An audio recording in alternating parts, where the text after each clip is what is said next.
Hi friends, ನೋಡಿ ನಿನ್ನೆ ನಮ್ಮ ಕರ್ನಾಟಕದಲ್ಲಿ ಒಂದು ಹಬ್ಬನೇ ನಡೆದಿದೆ ಅಂತ ಹೇಳ್ಬೋದು. ಯಾಕಂದರೆ ಪ್ರೇಮ್ರವರ ನಿರ್ದೇಶನದಲ್ಲಿ ಮೂಡಿ ಬಂದಂತಹ ಅದ್ಭುತವಾದಂತಹ ಅತ್ಯಂತ ತುಂಬ ರೋಚಕವಾಗಿರುವಂತಹ KD ಪಿಕ್ಚರ್ ನಿನ್ನೆ ರಿಲೀಸ್ ಆಗಿದೆ.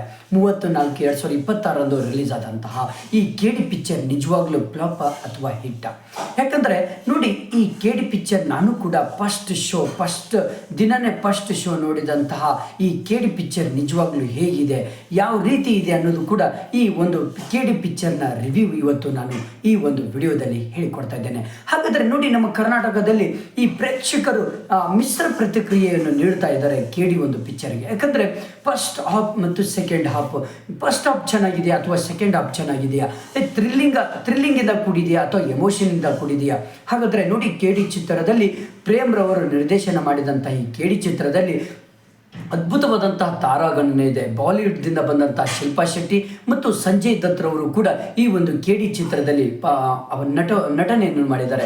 ಹಾಗೆ ನಮ್ಮ ಕರ್ನಾಟಕದ ಸುದೀಪ್ ರವರು ಮತ್ತು ಧ್ರುವ ಸರ್ಜರವರು ಮತ್ತು ರವಿಚಂದ್ರನ್ ಅವರು, ರಮೇಶ್ ರವರು ಕೂಡ ಈ 4 ದಿಗ್ಗಜವಾದಂತಹ ನಟರು ಕೂಡ ಈ KD ಚಿತ್ರದಲ್ಲಿ ಪಾತ್ರವನ್ನು ಮಾಡಿದ್ದಾರೆ. ಹಾಗಾದರೆ ನಿಜವಾಗ್ಲೂ ಹೇಗಿದೆ? ಹಾಗಾದರೆ ನೋಡಿ, ಪ್ರೇಮ್ರವರು ಸ್ವಲ್ಪ ಎಡವಿದಲ್ಲಿ ಕಾಣ್ತಾ ಇದೆ, ಬಟ್ ಸೆಕೆಂಡ್ ಹಾಫ್ ಮಾತ್ರ ಸೂಪರ್ ಆಗಿದೆ. ಮತ್ತು ಪಿಕ್ಚರ್ ಸೆಕೆಂಡ್ ಹಾಫ್ಗೆ ಅಂದರೆ ಭಾಗ 2ಗೆ ತುಂಬ ಎಮೋಷ್ನಲ್ ಮತ್ತು ಕಥೆಯನ್ನು ರೋಚಕವಾಗಿ ಕಟ್ಟಿಕೊಟ್ಟಂತಾಗಿದೆ ನೋಡಿ. ಯಾಕಂದರೆ ಲಾಸ್ಟ್ ಮೂಮೆಂಟಿಗೆ ಕ್ಲೈಮ್ಯಾಕ್ಸ್ ಮುಗಿದ ತಕ್ಷಣವೇ ಇಲ್ಲಿ ಏನು ಗೊತ್ತಾಗ್ತದೆ ಅಂದರೆ ಭಾಗ 2 ನೋಡಲೇಬೇಕು ನೀವು. ಯಾಕಂದರೆ ಭಾಗ 2 ಯಾಕೆ ನೋಡಬೇಕು ಅನ್ನೋ ಒಂದು ಕುತೂಹಲವನ್ನು ಇಲ್ಲಿ ಸೆಕೆಂಡ್ ಹಾಫ್ದಲ್ಲಿ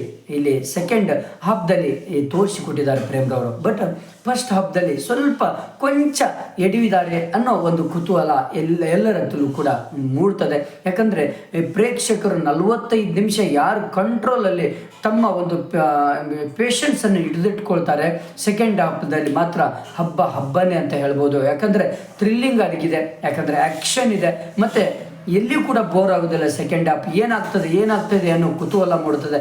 ಬಟ್ ಫಸ್ಟ್ ಹಾಫ್ದಲ್ಲಿ ಬರೀ ಹೀರೋ ಮತ್ತು ಹೀರೋನಿಯ ಮಧ್ಯದಲ್ಲಿಯೇ ಇಲ್ಲಿ ಕ್ಲೈಮ್ಯಾಕ್ಸ್, ಹೀರೋ ಮತ್ತು ಹೀರೋನಿಯಲ್ಲಿ ಸಂಭಾಷಣೆಗಳು ನಡೆಯುವಂಥ ಸಂಭವ ಜಾಸ್ತಿ ಇಟ್ಟಿದ್ದಾರೆ. ಫಸ್ಟ್ ಹಾಫ್ದಲ್ಲಿ ಸ್ವಲ್ಪ ಬೋರ್ ಅನಿಸ್ತದೆ. ಫಸ್ಟ್ ಹಾಫ್ ಸ್ವಲ್ಪ ಏನಪ್ಪ ಇದು ಅಂತ ಅನಿಸ್ತದೆ.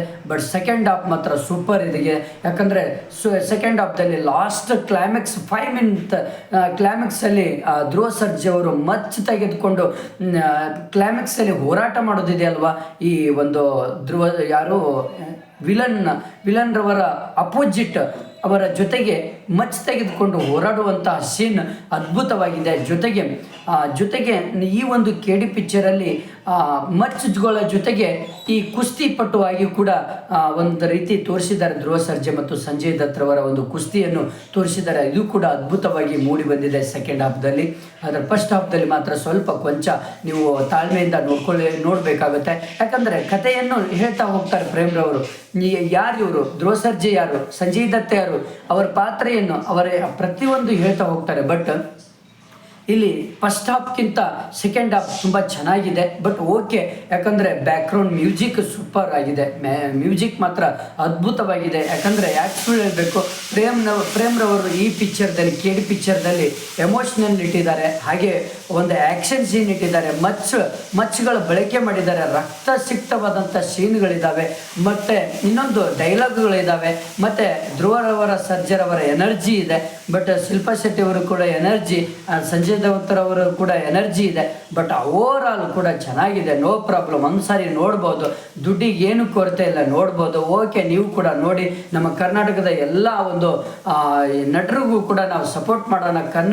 ಕನ್ನಡಿಗನಾಗಿ ಕರ್ನಾಟಕದಲ್ಲಿ ಹುಟ್ಟಿ ಕನ್ನಡದ ಒಂದು ಪಿಕ್ಚರ್ಗೆ ನಾವು ಸಪೋರ್ಟ್ ಮಾಡಲಿಲ್ಲ ಅಂದರೆ ಹೇಗೆ? ಬಟ್ ಚೆನ್ನಾಗಿದೆ, ಒಂದ್ಸಾರಿ ನೋಡ್ಬೋದು, no problem. Okay, thank you friends. ನಿಮ್ಮ ಫ್ರೆಂಡ್ಸಿಗೆ ಶೇರ್ ಮಾಡಿ. ಹಾಗೆ ಎಲ್ಲ ರೀತಿಯ